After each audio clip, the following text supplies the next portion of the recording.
හොඳයි දරුවන් සරණ හැමෝටම අපි අද බලමු කොහොමද මේ මමත්වය දුරු වෙන්නේ කියන කාරණේ. දැන් මම කලින් වීඩියෝ වල සඳහන් කළා මේ සංසාරේ යන්න හේතුව ඒ පටිච්ච සමුප්පාදය කියන කාරණේක විග්‍රහ කරලා තියෙනවා කෙටියෙන්. ඉතින් ඒ නිසා අද අපි ඉගෙන ගමු කොහොමද මේ මමත්වය දුරු කරන්නේ. කියන්නේ මේ සක්කාය දිට්ඨිය දුරු කරන්නේ කොහොමද කියලා. එහෙම නැත්නම් මේ සංසාරේ යන ගමන නතර කරන්නේ කොහොමද කියන කාරණය. හොඳයි. එහෙනම් අපි මෙහෙම බලමුකෝ. දැන් අර සාමාන්‍ය අපි දහලා තියෙන සිත් ප්‍රම ගොඩාක් තියෙනවා කියලා. හැබැයි සිත් ගොඩාක් අපිට වැඩක් නැහැ.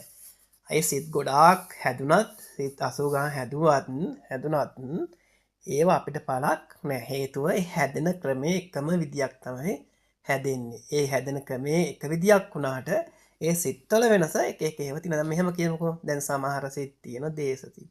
සමහර සිත් තියෙන ලෝභ සිත් නේද? ඒ එක එක තියෙන සමහර සිත් මෝහ. මෙහෙම සිත් තියෙනවා. ඉතින් සිත් කොච්චර තිබුණත් අපිට පාලක් නැහැ. ඒ සිත හැදෙන ක්‍රමයක් තියෙනවා.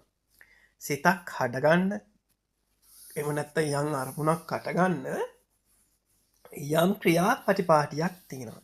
අන්නේ ක්‍රියාපටිපාටි අපි හරියට දැනගත්තොත් අපිට මේ සංසාරයෙන් ගැලවෙන්න පුළුවන්කම තිබෙනවා. හැබැයි මේ කියන කාරණා දැනුමට විතරක් තිබුණට පළක් නෑ. Tamanට අවබෝධයක් වෙන්න ඕන. හරි. අපි එහෙනම් බලමු මොකද වෙන්නේ කියලා. හරි. අපි මෙන්න මෙහෙම කල්පනා කරමු. දැන් හොඳට තේරුම් ගන්න. අපි ගමු මොකද්ද? අපි ගමු අඹ ගෙඩිය. හරිද? අපි උපමාවට ගමු අඹ ගෙඩිය. මේ අඹ ගෙඩිය සිතකසේ හිතන්නකෝ. අඹ ගෙඩියක් කියන්නේ ඇත්තටම සිතක් තමයි ධර්මයට අනුව නම්. ඔයාට අඹ ගෙඩියක් වුණාද? හරි. අපි එහෙනම් මේ අඹ ගෙඩිය පළමුකෝ දෙකට. ඔන්න අපි අඹ ගෙඩියක් ගන්නවා. හරිද? ඒ ගෙඩිය දෙකට පලනවා. ඊට පස්සේ මොනවද ඇතුලේ තියෙන්නේ? ඇතුලේ තියෙනවා මද. ඇතුලේම තියෙනවා මදේ. අර පැලවෙන එක බීජය ඒක ඇතුලේම තියෙනවා. ඊනකට පිට ඝනකම පොත්තක් තියෙනවා. සාමාන්‍ය ඝනකම පොත්ත මේරුවහම ගෙඩිය පැහුණාම තමයි තියෙන්නේ. ඊට කලින් චීටි හීනි පෙත්ත පොත්තක් තමයි තියෙන්නේ. හැබැයි පොත්තක් හරි තියෙනවානේ. පොඩි ලාමක හරි තියෙනවා. ඒ වගේ ඊට පස්සේ තියෙනවා අපි ඔය කන අඹ කෑලි ලොඳ කියලා අපි ඒවට කියනවා. අපි ඒවල ලොඳ කියලා කියනවා. එක එක කාපත්ති වල එක එක නම් වලින් කියනවා ඒවට. ඉතින් ඒවත් තියෙනවා. ඊළඟට තියෙනවා පිට පොත්තක් තියෙනවා. ඉතින් මේට අමතරව මේ අඹ ගෙඩිය මොනවද තියෙන්නේ? ඒවනම් පැහැය තියෙනවා. එක එක පාට තියෙන. එක එක ඒවා අපිට වැඩක් නැහැ. ඔන්න ප්‍රධාන වශයෙන්ම මැද තියෙනවා.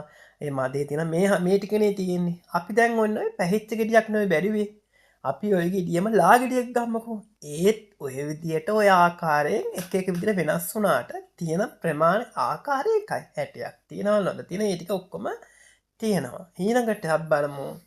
ඕක චූටිම ගැට කාලෙත් ඒ විදිහටම තියෙනවා. ඒක අඩු වැඩි වශයෙන් ශක්තිමත් භාවය අඩු වැඩි වශයෙන් ඒ ආකාරයෙන් තිබෙනවා. නේද? එහෙම තිබුණාමත් ඔය ආකාරයෙන්ම තිබෙනවා. හරි. දැන් එහෙම වුණා කියලා එහෙම තිබුණා කියලා අඹ ගෙඩිය වෙනස් වුණාද? නෑ. අපි පොන්චි කාලේ ඉඳන්ම කියන්නේ අඹ ගෙඩිය කියලා තමයි. ඒකේ වෙනසක් නෑ. ඒක අඩු වැඩි වශයෙන් ඉදිලා පැහිලා වුණාට තියරිය එකයි. එකම තියරිය. අපි දැන් ওই ගෙඩිය විතරක්ද බලන්නේ? නෑ. අපි තව ඒ ගහේ තිබෙන්නව තව ගෙඩියක් හදලා ඒත් බලනවා. ඒකේ තියෙන්නේ ඒ විදිය තමයි. අපි තව ටිකක් බලලා නෑ. තව ගස් මේ වගේ තව ගස් තියෙනවනේ කියලා අපි ඒ ගස් වලත් ගෙඩිය කල්ලා බලනවා. ඒ හැම එකක්ම එකම ආකාරය තමයි සකස් වෙලා තියෙන්නේ. අන්න ඒ වගේ තමයි මේ හිත කියලා කියන්නේ. ඒ වගේම හිත කියලා කියන්නේ. එකම ආකාරය වුණාට එක එක ප්‍රමාණය අනුව එක එක හිතන විදිය අනුව ඒ හිත වෙනස් වෙනවා. ඒක තමයි හැබැයි තියරි එකයි. අඹ ගෙඩිය හැදෙන්නේ එකම ආකාරයයි. ඒ වගේ හිත හැදෙන්නේ එකම ආකාරය. ඒ හිත හැදෙන ආකාරයේදී ලෝභ සිත හැදෙන්න පුළුවන්, දේශ සිත හැදෙන්න පුළුවන්, මෝහ සිත, ඒ මොනවා වුණත් සිත හැදුනත් අඩු වැඩි වශයෙන් මේ දේවල් වල නම් ලැබුවත් හැබැයි ඒ සිත හැදෙන උපක්‍රමය එකයි කියලා තමයි මේ මම පැහැදිලි කරේ මේ අඹ උපමාවෙන්. පැහැදිලි නේද? හරි. එහෙනම් අපි කොහොමද හිතක් හැදෙන හැටි බලමුකෝ. දැන් ඔයාලා හොඳට කල්පනා කරගන්න පුංචි කාලට ඔයාලා හිත යොමු කරගන්න. චූටි කාලේ අර ඔයාලා ධන ගාන වයසේ නැත්තම් ඉපදුන ගමම්ම ඔයාලා හිත යොමු කරගන්නකෝ. ඔන්න ඔයාලා දැන් මව් කුසේ ප්‍රතිසන්දි ලබලා නාම රූප දෙක හැදිලා ඊට පස්සේ ආයතන ටික ලොකු වෙලා මාස 9ක් ඇවෑමෙන් ඔයාලා එළියට එනවා. ඒ එළියට එන අවස්ථාවේදී මේ මම එළියට එන්නේ මේ මගේ අම්මයි තාත්තයි මේ ඉන්නේ මගේ නංගිලා අක්කලා කියලා අපි දන්නවද? දැන් ඔයාලා හොස්පිටල් එකේ ඉපදෙනවා නම් ගොඩක් කට්ටිය හොස්පිටල් එකේ තමයි. ඒ අවස්ථාවේදී ඔයාලා කිසියම් අවස්ථාවක දන්නවද මේ මගේ ඩොක්ටර් කියලා ඔයාලා දන්නවද? නෑ. මේ මගේ අම්මයි තාත්තයි නේද මේ ඉන්නේ කියලා ඔයාලා දන්නවද? ඒ මුකුත් දන්නේ නෑ. මොකද කරන්නේ? ඔයාලා අඬාගෙනම තමයි නැගිටින්නේ. හැබැයි සමහර ළමයි අඬාගෙන නැගිටින්නේ නෑ. අඬාගෙන කෑ ගහගෙන ඉන්නේ නෑ. මොකද වෙන්නේ? ඔය එහෙම කෑ ගහන්න නැතුනම ඩොක්ටර්ලා බය වෙනවා. බය වෙලා දරුවා මොකද කරන්නේ? කකුල් දෙකෙන් එල්ලලා නේද? අල්ලගෙන පිටට හයියෙන් ගහගෙන යනවා. ඇයි ඒ? හුස්ම හිර වෙලා තියෙන නිසා අර නාල ඒවා ඇකිල්ලා තියෙන නිසා ඒවා යවන්න තමයි එහෙම ගහන්නේ. ඊට පස්සේ මොකද වෙන්නේ? ඊට පස්සේ හුස්ම පිට වෙලා ඒ දරුවා කෑ ගහන්න පටන් ගන්නවා. හැබැයි ඔයාලා අපි එකට කෑ ගහනවා කිව්වට එයා දන්නේ නෑ මම කෑ ගහනවා කියලාවත් එයා දන්නේ නෑ. එහෙම තමයි අපි හැම කෙනෙක්ම උප්පත්තිය ලබන්නේ. හැබැයි පොඩි කතන්දරයක් ඔතෙන්දි තියෙනවා. අපි සංසාරින ගමනේදී අපිට යම් දෙයකට උපාදානය වෙනවානේ. යම් දෙයක් තියෙනවා මේ ලෝකේ තියෙනවා කියන අවබෝධයෙන් අපි හැමතැනම උප්පත්තිය ලබන්නේ. ඒ නිසා මේ ළමයාගේ විඥානීය තැම්පත් වෙච්ච නිසා සංසාරගතයේ නොකඩී බිඳී ආපු නැති ඒ හිත එහෙ විදියටම යා ළමයාට පිහිටලා තිබෙනවා. සිත් කැඩුනට සිත් පරම්පරාව වෙලෙ හටගෙන වෙන්නේ නැති වුණාට පරම්පරාව තියෙනවානේ. ඒ සංසාරයේ කරපු ඒ සිත්වල පරම්පරාව නිසා යමක් මේ ලෝකෙ තියෙනවා කියන ස්වභාවය එයාගේ උපතින්ම එක ලැබෙනවා. ඒකේ සිතකට ලැබෙන හේතුවක්. සිත නිසා වෙන කාරණයක් වෙන්නේ. හැබැයි ඒ ළමයාට මේ තියෙන දේවල් වල කිසිම වටිනාකමක් එහෙම දැනෙන්නේ නැහැ. මේක මේ මගේ අම්මා මේ මගේ තාත්තා කියලා එහෙම බැඳීමක් ලොකු බැඳීමක් එයාට. හැබැයි මේ ලෝකේ යමක් තියෙනවා කියන ආකල්පය වගේ යාට දැනෙනවා. එහෙම දෙයක් තමයි යාට එතන දැනෙන්නේ. ඔන්න හොඳට කල්පනා කරගන්න ඔය මම කියන කාරණා ටික හොඳින් තේරුම් ගන්න. හරි. ඊළඟට දැන් ඔය ඉපදිච්ච ළමයා ඉන්නවනේ. දැන් මේ ළමයාගේ ඇස, කන, මේ ඉන්ද්‍රියන් අපි කියන සලායතන මේ ආයතන වැඩ කරනවද කියලා අපි චෙක් කරන්න එපයි. මේ ළමයා නැත්තම් දන්නේ නැහනේ මේ ළමයා අඩු ගානේ මැරිච්ච කෙනෙක්ද කියලාවත් දන්නේ නැහැ. ඇස් පේනවද කියලා දන්නේ නැහැ. කන් ඇහෙනවද කියලා දන්නේ නැහැ. ස්පර්ශයද මේව දන්නේ නැහැ. හැබැයි මේ ලෝකෙට අපි බිහි වෙන හැම කෙනෙක්ම ගොඩාක් දුරට මේ ලෝකේ උපාදානය වෙන්නේ මේ ඇහැට දකින දේවල්ුයි. ඒ වගේම කනට ඇහෙන ශබ්දය නිසා තමයි ගොඩක් මේ ලෝකෙට මිනිස්සු බැඳිලා ඇලිලා ඉන්නේ. ඒ නිසා අපි බලමු ඉස්සෙල්ලම කොහොමද මේ ඇස කියන කාරණය ගත්තහම ඩොක්ටර් මේ ගැන පරීක්ෂාවක් කරන්නේ. ඩොක්ටර් මේ ගැන පරීක්ෂණයක් කරන්නේ කොහොමද කියලා අපි බලමු. ඉතින් ඩොක්ටර් කරන්නේ මොකද්ද? මේ ළමයාගෙන් ඇහුවට මේ කියන්නේ නෑනේ.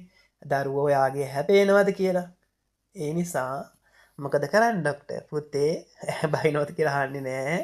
ඩොක්ටර් කරන්නේ ටෝච් එකක් අර පුංචි ටෝච් එකක් තියෙනවා. ඒ ටෝච් එක හැට අල්ලලා බලනවා මෙයාගේ ඇහැ පේනවා. ගොඩක් දුරට වෙන්නේ හැට ඇල්ලුවාම එක පාටේ දරුවගේ ඇහැ පිය වෙනවා. දැන් අද අපිටත් එහෙම නෙනවා නේද? අපේ ඇහැ ඉස්සරහට කවුරු හරි කෙනෙක් කෝට්ටක් හරි ඉතිරට ආවොත් අපේ ඇහැ වැහෙනවා. අපේ ඇහි සතෙක් එහෙම වදිනකොටම ටක් ගාලා ඇහැ වැහෙනවා. ඒක අපි කරන දෙයක් නෙවෙයි. ඒක ඔටෝමැටිකලි වෙන දෙයක්. අපි කියනවා සෙන්සර් පද්ධතියේ ක්‍රියාවලියක් කියන කාරණේ. ඔටෝමැටිකලි සිද්ධ වෙනවා. ඉතින් අර ඩොක්ටර් කරන්නේත් ඇහැට ටෝච් එක ඇල්ලුවාම ඒ දරුවා ඇහැ වහනවා නම් ඇහැ වැහෙනවා නම් අනිවාර්යෙන් ඒ දරුවගේ ඇහැ පේනවා නේද? ඇහැ පේනවා කියන කාරණේ තමයි ඩොක්ටර් සනාථ කරගන්නේ. එපා රිපෝට් එකේ ලියන මේ දරුවාගේ ඇහැ පේන ළමයෙක් කියන කාරණය. ඊළඟට අපි ඊළඟ කාරණේ තමයි මේ ලෝකේ ගොඩාක් දුරට අපි අල්ලගන්නේ ඊළඟට කනින්නේ. කනට ශබ්දෙන්නේ. අන්නේ ශබ්ද ඇහෙනවද කියලා ඩොක්ටර් මොකද කරන්නේ? කන ගාවටම ගිහිල්ලා අර අතින් අප්පුඩියක් හෝ මොකක් හරි දෙයක් එයා කරනවා. කරන අවස්ථාවේදී ඒකට කම්පණය වෙලා ඒ දරුවා එකපාරට ගැස්සීමක් බවට ගැස්සෙන වගේ දෙයක් සිද්ධ වෙනවා. ඒ තුළ ඩොක්ටර් හිතනවා මෙයාගේ දැන් කන් දෙක ඇහෙනවා කියලා ඩොක්ටර් රිපෝට් එකේ ලියා ගන්න. ඔන්න ඔය අංග දෙක අනිවාර්යෙන් ඒ විදිහට බලා ගන්න පුළුවන්කම තිබෙනවා. හරිද? හරි. ওই දෙක විතරක් අපි හිතමු එනක නාහයට ගඳ සුවඳ දැනෙන එක අපිට බලා ගන්න විදියක් නෑ. දිවට රසය දැනෙනවාද කියන කාරණේ අපිට බලා ගන්න විදියක් නෑ. හැබැයි කයට ස්පර්ශය දැනෙනවාද කියලා බලා ගන්න පුළුවන් කුණිත්වයෙන් පස්සේ ටක් ගාලා දරුවා කෑ ගහගෙන වෙනවා. එහෙනම් මේ දේවල් බලා ගන්න පුළුවන්කම තිබෙනවා. හරි. දැන් ඔහොම හිතුවේ නෑ එයා එහෙම ඒ කායම චෙක් කරගෙන ටික කාලයක් යද්දී මේ දරුවට කොහොම හරි කිරි දීලා අසවල් තැන ලං කරන් පස්සේ කිරි බීගෙන බීගෙන යනවා. කවුරුවත් කියා දෙන්න එහෙම උනේ නෑ. ඒක තමයි මෙස භාවය. ගහක වුණත් ඔයාල තේරුම් ගන්න ගහක් වුණත් පුංචි කාලේ බීජයක් බිමට වැටුනහම පොළොවට වැටුනහම ඒ මොකද වෙන්නේ? ඒක වතුර Tamanට බීජයට ලැබුණෙන් පස්සේ පස් ටිකේ පොර ටික ලැබුණෙන් පස්සේ ගහ හොඳට යා තනියම හැදීගෙන හැගෙන යනවා. ඒක කාටවත් කියලා කවුරුවත් කියලා කරන දෙයක් නෙවෙයි. ඒක ස්වභාවයක් මේ ලෝකයේ තිබෙනා වූ ස්වභාව ධර්මයේ තිබෙනා එක්තරා ආකාරයේ පුදුම සහගත දෙයක්. තමා ඇටයක් වෙන්න තමා මේක හදාගෙන තමා මුල් රටගෙන ගහ හැදෙනවා කියන ඒ වගේමයි ඒ ස්වභාවයටම අයිති වස්තුවක් තමයි මිනිස්සයා කියන කාරණය සත්‍යයා කියන කාරණේ ගත්තහමත් තනියම හැදෙන්න පුළුවන්කම තිබෙනවා. ඒ නිසා අසවල් තැන්වලදී ඒ තැන ලං කරාම පොඩි එක්කෙනා කිරි බීගෙන යනවා. පුතේ උඹ කිරි බීපන් කියලා කියන්න උවමනාවක් නැහැ. ඔන්න ඔය ටික පොඩ්ඩක් හොඳට මතක තියාගන්න. හොඳින් මතක තියාගන්න ඕන තැනක් තමයි මම කියා දුන්නේ. හරි. ඔන්න පුතේ මම පරිසරයටත් ඔක බල දෙන්නම්කෝ. පරිසරයත් එක්කත් ඔක ගලපලා පෙන්නන්නම්කෝ. මේ මනුස්ස ශරීරයත් පරිසරයත් කියන මේ සබහා දහම් මේ දෙකම එකේ කියන කාරණය මම ඔතෙන්දි පැහැදිලි කරලා දෙන්නම්. දැන් අපි පරිසරයේ තිබෙන්නා වූ අපිට දුර්ලභව දකින දෙයක් නෙවෙයි නිදුගුම්බ ශාකය කියන්නේ. අපි දන්නවා නිදුගුම්බ ශාකය ගත්තාම අපි ඒකට පොඩි තට්ටුවක් දැම්මත් හයියෙන් හුලම් පාරක් වැදුනත් අර නිදුගුම්බ කියන ශාකය හැකිලෙනවා. ඒ හැකිලෙන්නේ ඒකේ තිබෙන්නා වූ සෙන්සර් පද්ධතිය ක්‍රියාත්මක වීම තුළ. එහෙම නැත්නම් ඔටෝමැටිකලි වෙන සිද්ධියක් ඒක. ඒක කවුරුවත් කරපු දෙයක් එහෙම නෙවෙයි. බාහිරින් යම් අනතුරක් යම් හුලඟක් වැදුන ගමන් තරංග ආයාමයක් ආපු ගමන් ඒක හැකිලෙනවා. ඒ වගේම නෙවෙයිද දැන් එතන පුච්චලයක් හිටියේ නෑනේ. ඒ වගේ දැන් මෙතනත් පුංචි ළමයා ගාවත් පුච්චලයක් හිටියේ නෑ. හැබැයි යමක් බාහිර තියෙනවා කියලා අවබෝධයක් යන්තම් මොකක් හරි ගන්න තියෙන උනාට එහෙම හිතුණා ඒ විඥානය පහළ තිබුණත් මේ ළමයා අර බාහිර තිබෙන්නා වූ නිදුගුම්බ ශාකය වගේම තමයි. කනට ඇහෙන්නා වූ කනේ තිබෙන්නා වූ අර සියුම් පුංචි සියුම් අර පුංචි පටලයක්නේ කනේ තිබෙන්නේ. ඒකට අපි කියනවා මොකද්ද? බෙරය කියලා අපි කියනවා. ඒක සියුම්. ඔයාලා හොඳට මතක තියාගන්න. එක කනක් වහලා අනිත් කනට ගැහුවොතින් අර සියුම්ම තිබින්නා වූ අර චූටි හීනි ඒ තිවිය බිඳිලා යනවා. ඔය අපිට ඔය කනට හැදි දානකොට කන් හැදි දානකොට එපා කියන්නේ ඒක බිඳිනොත් කන් ඇහෙන්නේ නැති නිසා තමයි එහාට දාලා කරකවන්න එපා කියන්නේ. ඒකයි. ඉතින් ඒ නිසා ඒ බිත්තිය වදිනවා. ඒ අපි මේ කටින් පිට කෙන්නා ඔය සවුන්ඩ් එක හුලඟක්නේ තරංගයක්නේ. ඒක ගිහිල්ලා බිත්තියේ වදිනකොට ඩාන් ගාන ගැන දෙදරීමක් වෙනවා. අර හරියට මම ඔක උපමා කරන්නම්. හොඳට කල්පනා කරගන්න මේ කියන කාරණාව. සාමාන්‍ය අපි ලයිම් ෂීට් එකක් තමන් වතුර බොන කෝප්පෙට හොඳින් බඳිනවා. උඩින් රබානසේ බඳිනවා. අපි ඒ ලයිම් ෂීට් එක ඒ රබානට බැඳපු කෝප්පෙට අපි පිඹිනවා. පිඹුනහම මොකද වෙන්නේ? ආරක සරසරා ගාලා සද්දයක් ඇහෙනවා. ඒ වගේ මේ කටින් පිට කරන්නා වූ සද්ද එහෙම නැත්නම් සුළඟ සද්ද මේ හැම සද්දයක්ම ගිහිල්ලා කම්බරේ වදිනකොට ඒක හෙලවෙනවා. ඒක ඇතුලේ කනට යනවා. ඇතුලේ කනින් කර්ණ සංකේ කියන එකට යනවා සවුන්ඩ් එක තව දුරටත් පෙරලා කර්ණ සංකේ ඩෝං ගාලා සද්දය පැටි. ඇත්තටම මේ කියන වචන පවා අපි වචන වලට හරව ගත්තට ඒ වචන නෙවෙයි. ඒවා අර ගිහිල්ලා වදින්නේ කම්බරේ ඒක සද්දයක් විතරයි. ඉතින් එහා දෙයක් සිද්ධ වෙන්නේ නෑ.